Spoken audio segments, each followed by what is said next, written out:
Tumultuous scenes in France as left-wingers celebrate the end of 23 years of conservative rule.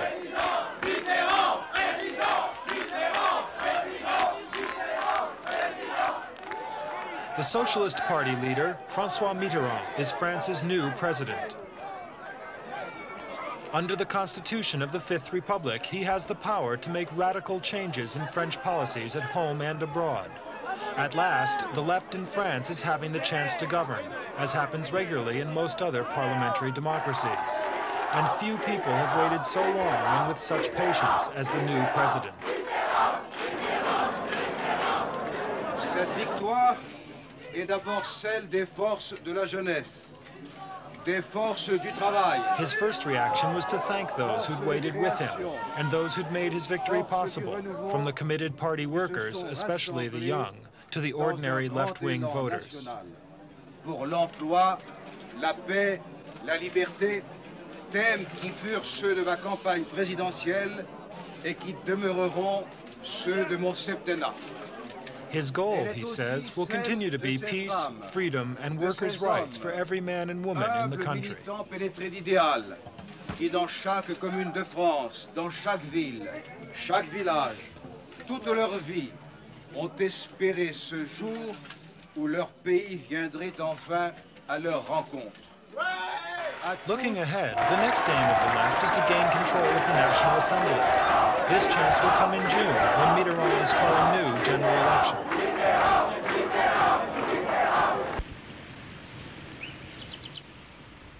Francois Mitterrand has represented the same parliamentary constituency in the Nièvre department since 1946. In spite of his outward calm during the election campaign, Mitterrand must have been worried about the future. If he lost, he would probably be finished as a major political figure. He had already lost 2 presidential elections and successive National Assembly elections, too.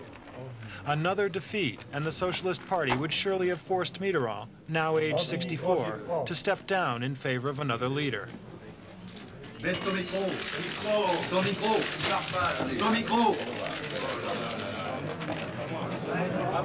As things turned out, it is Valéry Giscard d'Estaing who is the loser. He is withdrawn to his country home in central France, where he can resume his life as a member of the landed aristocracy, if he wishes. As a former president, the 55-year-old Giscard is unable to seek election as an ordinary member of parliament. He could stand again for the presidency in 1988, but the only office he is allowed to hold in the meantime is member of the Constitutional Council. This is the equivalent of a Supreme Court, with partial powers of veto over new legislation. A far cry from his enormous powers as president.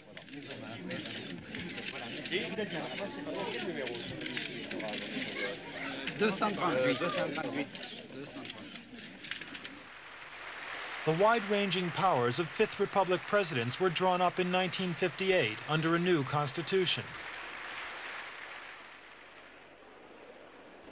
The main architect and the main beneficiary was General Charles de Gaulle.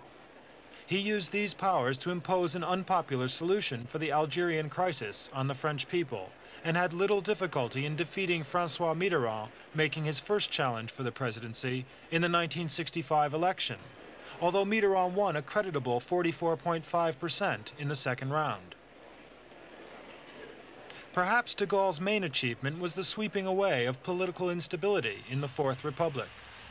Cabinets, prime ministers, and governments changed with monotonous regularity as the various political parties formed shifting alliances. De Gaulle's alternative of a strong presidency, though, was not welcomed by all. Opposition politicians, among them Mitterrand, became increasingly frustrated with the Gaullist stranglehold over the National Assembly. Premier Georges Pompidou, a faithful Gaullist, cooperated fully to make the system work.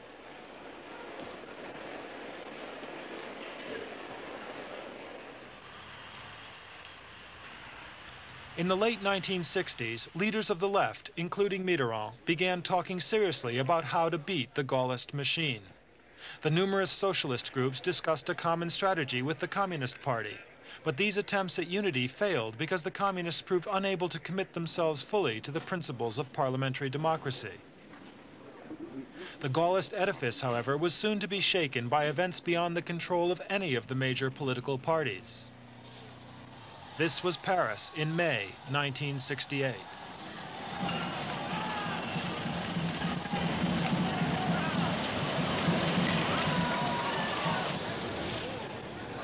Workers and students launched waves of demonstrations, sit-ins, and protests, demanding a greater say in how their lives were run at university or in the factory.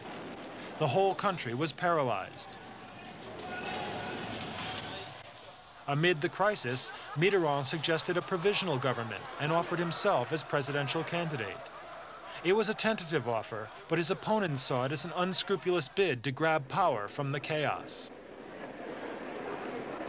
In 1971, with Pompidou now president after de Gaulle's resignation, Mitterrand made another attempt at shifting the balance of power. He played a leading role in forming a new French Socialist Party, and after insisting that it must have a program independent of the communists, Mitterrand was voted leader. But he still spoke of unity of all the left. L'unité reste encore à construire. L'unité reste encore à gagner. In 1974, Mitterrand was back on the presidential campaign trail as France searched for a successor to the late President Pompidou. This time, the Socialists were in open alliance with the Communists, and after the first-round elimination of the Gaullists, Chaban-Delmas, Mitterrand found himself facing the independent Republican Giscard d'Estaing. The hopes of the left were high.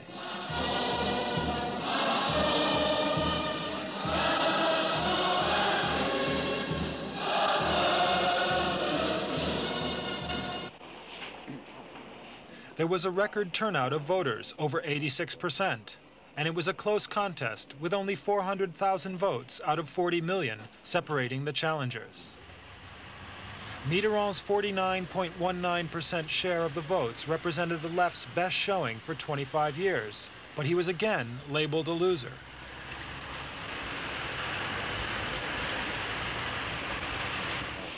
Les partis de gauche affirment solennellement leur volonté de tout mettre en œuvre pour aboutir à la constitution d'une majorité commune sur un programme commun pour un gouvernement commun de la gauche. Undaunted, Mitterrand led the Socialists into National Assembly elections in 1978 in a precarious alliance with the French Communist Party led by Georges Marchais. The previous 4 years had seen both parties torn by internal dissent over the unity issue. In fact, it was only after the first round of voting, which indicated a united left could win, that the alliance was officially on again. The left lost. So Mitterrand, changing his tactics, fought for president in 1981 as representative of the Socialist Party alone. And this time, he won.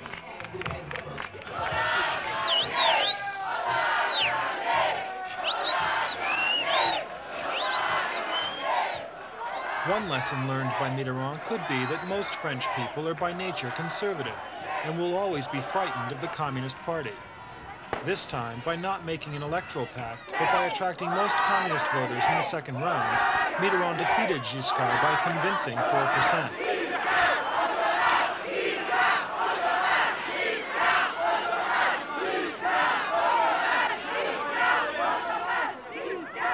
There was a distinct lack of jubilation, however, at the Bourse, the French stock exchange. Traders labeled the day after the election Black Monday as share values tumbled down, gold prices shot up, and the French franc lost ground against major currencies. Share dealing was suspended for a time, and the Bank of France intervened to support the franc and also increased interest rates by 2.5% to halt the flight of capital.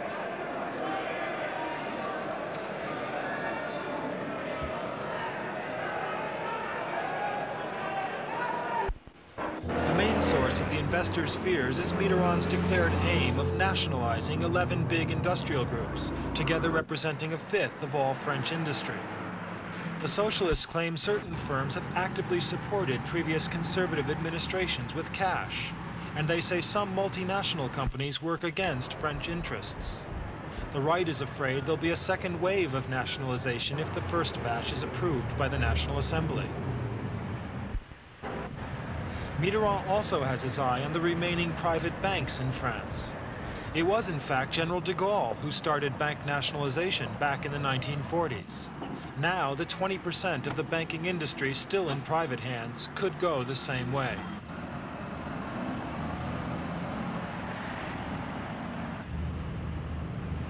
The nationalization plans, like all major socialist reform, have to be approved by the National Assembly. And there, the left presently holds only 200 of the 491 seats.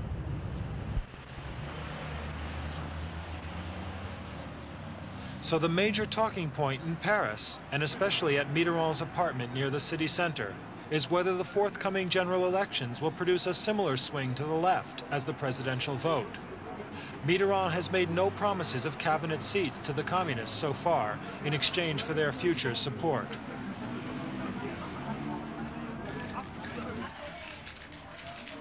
Leading socialists like Michel Rocard and the old campaigner and mayor of Marseille, Gaston Defferre, have been consulting with their leader over socialist strategy in the weeks ahead.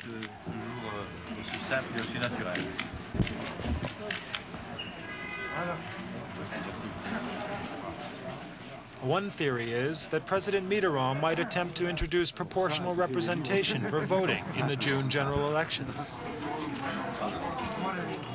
Having gained 52% against Giscard, Mitterrand could clearly hope for an improvement on the total of 115 National Assembly seats for the Socialist Party deputies and their closest allies.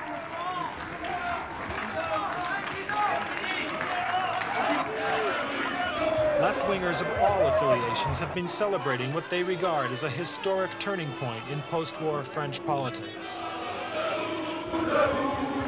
President Mitterrand hopes to see his party overtake the Gaullists as the strongest group in Parliament, strong enough to push through socialist reforms without obligation to other groups, whether to its left or right.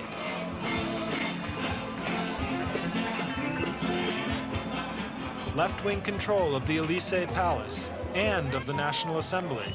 That's the hope of Mitterrand's supporters. If they're fulfilled, France could be heading for its greatest period of change since the Fifth Republic was born.